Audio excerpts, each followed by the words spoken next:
mayroon tayong prito ng manok dito, pitso. At ito naman guys, luto na ito. Ayan. Mayroon tayong ginataan na papaya. Ayan, at hahaluan din natin ito ng kalabasa.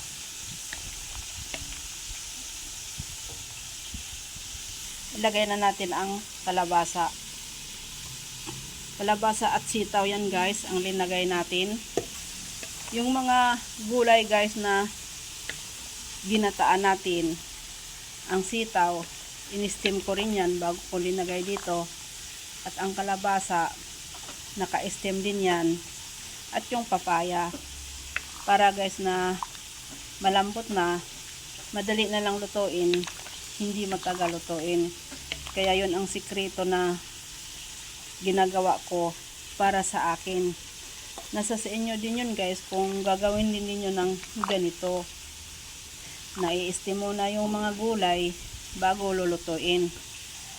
Kaya lang naman ginawa ko na in-steam ko muna yung mga gulay dahil sa dami-daming nang niluluto ko.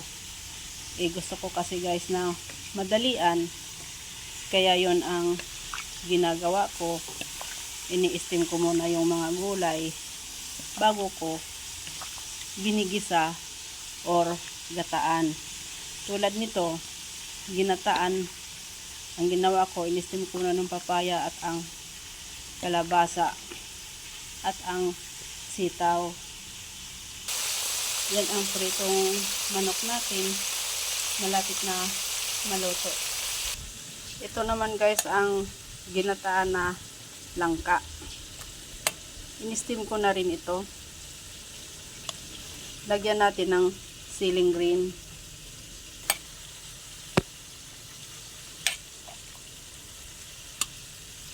Dagdagan pa natin ng gata. Ito guys, madalian lang to na pagkaluto kasi naka-steam na yung langka. Kanina ko pa yan in-steam. Tapos yung baboy, luto na rin yung baboy na nandyan sa langka. Kanina pa yan ko in-steam. Unang lagay ko ng gata dyan, yung pangalawang gata. Pinapalambot ko yung langka.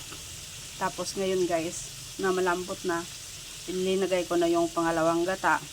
At isasalang natin ulit ito. Malapit na itong maluto yung ginataang papaya, kalabasa at sitaw natin. Ayan, kumukulo na siya guys. Kung mamaya ng konti, luto na ito.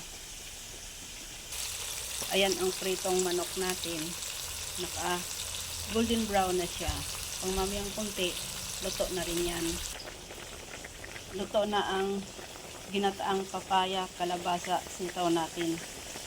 Ayan guys, ang sarap nito. Mayroon yang malunggay, linagyan ko rin ng malunggay. Thank you for watching.